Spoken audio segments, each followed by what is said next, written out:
It took years for Anne-Marie Crawford to become an American citizen after she left Jamaica, where she was born. I don't think we are really welcome there, just to work and put money in their pockets. She's lived with her family in Atlanta for nearly 30 years. Now President Trump's back in office, she wants out. She says they've felt warmly welcomed here in Nairobi, where they've come to buy a home. Welcome to Ghana. They just made this for me today. Chocolate, he paid no measurements or nothing. He said he took to watch my show for years. And so he made me my caftan. So I put it on, just kept it on. I said, I don't rock that. Nice and sexy. I can't explain to you how I was shocked, floored, when I found out Jamaica is not part of Africa. So I wanted to ask Jamaicans what they think of Africa. Africa, me not like African people. They like African people. Why? African people believe in a wobia. Then African people, when you eat susumba, then tell us say you work wobia. Then they like people eat susumba. What is susumba? No! Yeah! Okay, and then? Yeah, that's why I mean like nobody for, and they love take away people man. We love what? Take away people man. The Nigerian sure they want them take away people the man. The helper take away the wife man and them all. Really? What's up guys, welcome to this channel once again. If it's your first time on this channel, kindly subscribe, like, leave your comment and share this video.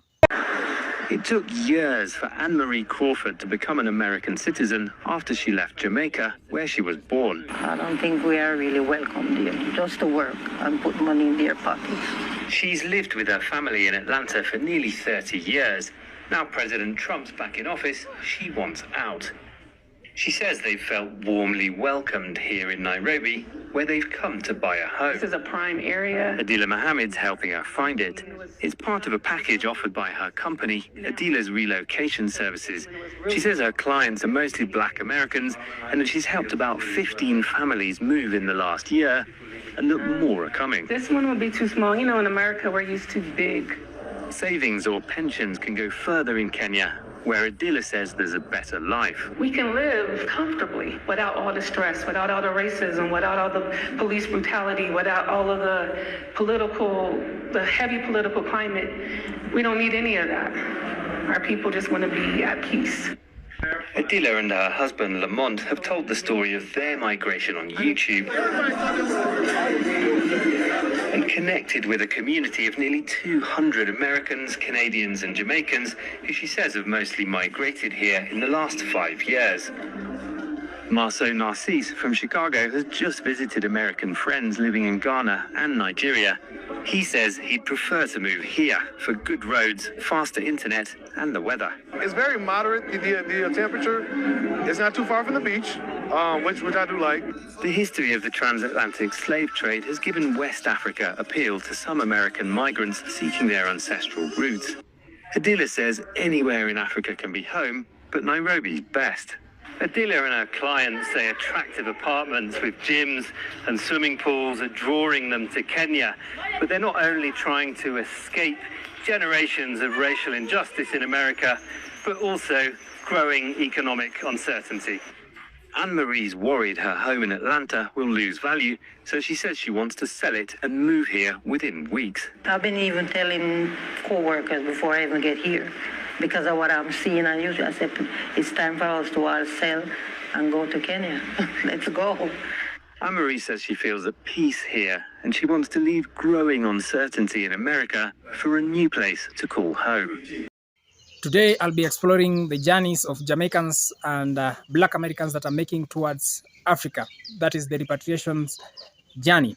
And to be specific, I'll be dwelling on one video that we have just looked at of a lady originally born from Jamaica known as Anne-Marie, who went to the United States, stayed there for decades, like 30 years, and she is currently in the process of relocating to Africa, and to be specific in Kenya, Africa. Also, I'll be dwelling on the misunderstandings that arise and the deep-seated fascinations that bind us together as Africans and the Black Americans or people of color.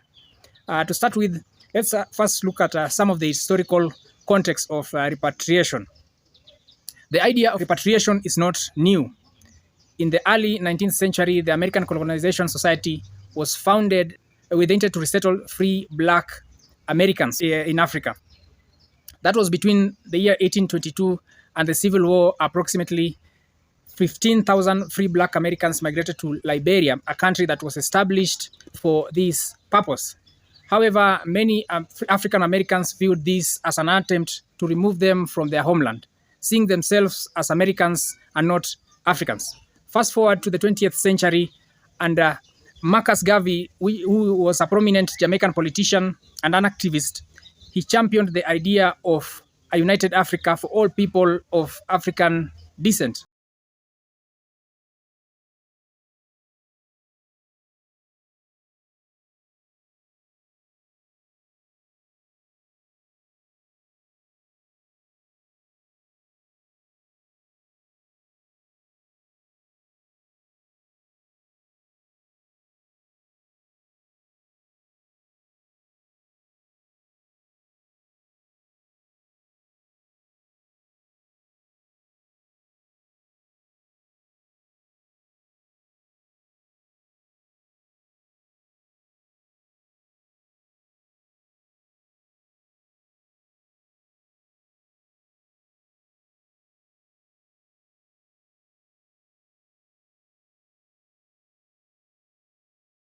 $400 million Africans in the world who have Negro blood coursing through their veins. And we believe that the time has come to unite these 400 million people for the one common purpose of bettering their condition.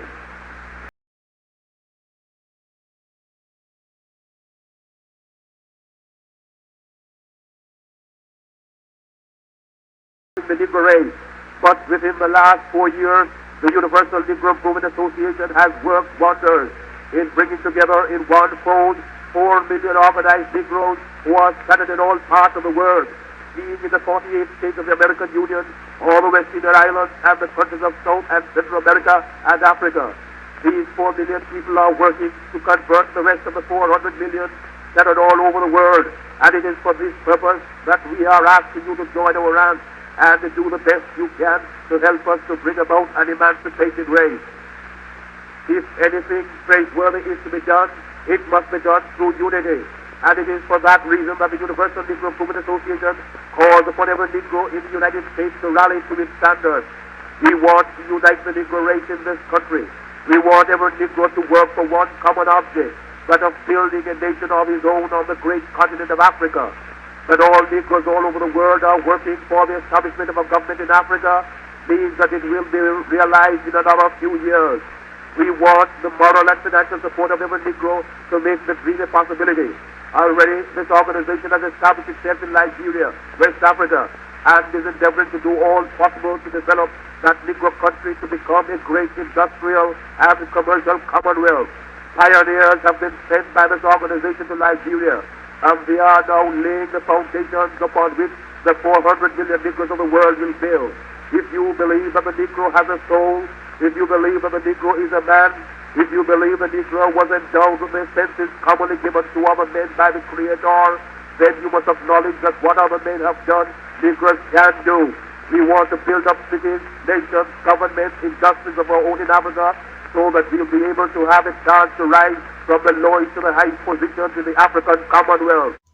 Through the Universal Negro Improvement Association, Garvey promoted the notion of repatriation not just for black Americans but for all Africans in the diaspora, including Jamaicans. In recent years, the year of return to Ghana, the initiative that the Ghanaian government came up in the year 2019 marked 400 years since the first enslaved Africans arrived in the Americas. This campaign of the year of return to Ghana invited African Americans to reconnect with their ancestral roots. The response was overwhelming, with thousands visiting and many choosing to settle in Ghana, seeking a sense of belonging and identity. Welcome to Ghana. They just made this for me today. Chocolate, he paid no measurements or nothing. He said he took to watch my show for years. And so he made me my cafeteria. I put it on, just kept it on. I said, I don't rock that. It's nice and sexy. I don't think people understand how it feels for a lot of African Americans to come home to a place you've never been. I mean, how you never been home before? I think it's emotional for everybody. Every African American should experience it for their own soul. It's for your soul. You know, your soul is here. And so it's nothing but greatness being here. I mean, you know, this is home. It's when we get here, the first time I came here, I couldn't stop crying because I had come to a place called home, which I had never been. And I felt robbed. And so I'm good now. Now, you know, we're doing some business over here. We're going to create some opportunity over here. We're going to change the thought process, you know, and this is going to help shape and especially bridge the gap between African Americans and Africans, because that's what you have to do. You know, we all know what America is. You know, we've done some wonderful things. They accomplished a great deal, but you don't know what it is. You got to go home, though. Eventually, you got to go home. Yeah, it pulls at you, you know. So once you come here, you'll get it. The more of us that come here, the more you'll get it. Because when you drive down the street, it's like driving down the street in Atlanta, Detroit, Chicago, Washington. You just keep seeing yourself. I thought 5 people was my aunt today. I thought I saw my aunts 5 times today. I know I saw some cousins. And I met the dude from Houston. That's over in Springfield. Right, we did. He's just a lighter version of my brother Terry. Really? When I saw him, I had to sit down. He looked just like my brother. You're welcome home. Yeah. Absolutely. Yeah. Thank you all so much. Thank you, sister. Appreciate everything. Thank you, sister. Thank you. Appreciate what y'all doing. It's a wrap. It's a wrap. Looking at the Jamaicans' perspectives on Africa, Jamaica, with its rich African heritage, has always maintained a connection to the continent of Africa. We have the Maroons, who were descendants of the enslaved Africans. They escaped and established free communities in the mountainous regions of Jamaica and are a testament to the enduring link between Jamaicans and Africa. If you talk to most of Jamaicans, they tell you that Africa is their roots, and they carry the spirit in their music, their dance, and the way of life. Also, there are so many similarities with Africa being in the tropics and also Jamaica being in the tropic.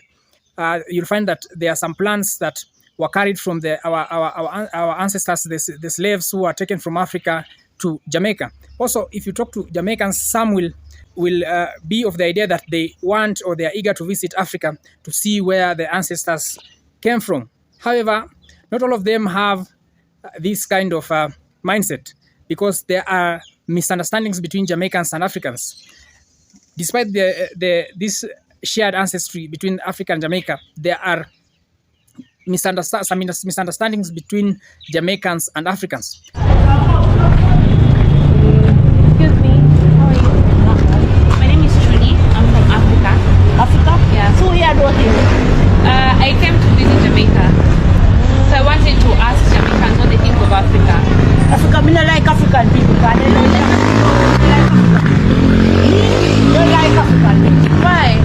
African people believe in a wobia. Believe in what? Wobia. What's wobia? You don't know wobia? I give a big foot. And then African people, when you eat susumba, then tell us say you work wobia. Then they like people eat susumba. What is susumba? No. Yeah. Okay, and then? Yeah, that's why I mean like nobody. And they love take away people man. We love what? Take away people man. The Nigerian sure they want to take away people the man. The helper take away the wife man and them all. Really? Yeah, they love take away people man. All of them? Yeah. All of them? No, I mean no. You don't want to talk. Wow. Anything else? No, you don't want to visit Africa? Do you want to visit Africa? No, I don't want to go Africa. I'm dead for English. What? Why? I pay from in the Africa and gone. I just see to me bad. Bad people can't go Africa. What? Yes, bad people can't go Africa. I'm bad. You're bad? Yeah. Why? I beat them because they love lick too much. Yeah, I want to love lick. I'm going to fight that for the finger. Who loves liquor too much? Africa love box. African? Yeah, they love box. What is box? What is liquor and box? What is box? Ma'am, excuse me please. What did you say? What is box? What is box? She said you love box. What is box? Sorry? Yeah. She said she doesn't want to help us with food to eat. Oh, what did she just say?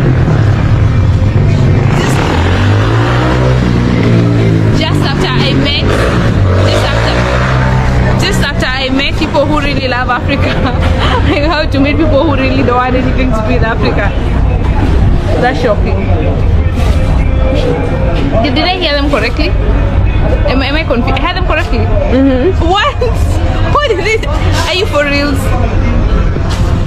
These stem up from the centuries of separation, differing cultural revolutions, and sometimes stereotypes perpetuated by media and history. Because what they tend to consume in media, that is what they tend to believe. Like the example that you have just seen in the video, the Jamaican lady, she is of the view that most Africans are practicing obeah, or rather witchcraft, which is not the case. There are some people up to this point in time, or up to at this age, they still think that the whole of Africa is full of wild animals, something of the sort, which is not the case. Africa is just developed at the same as other Western countries.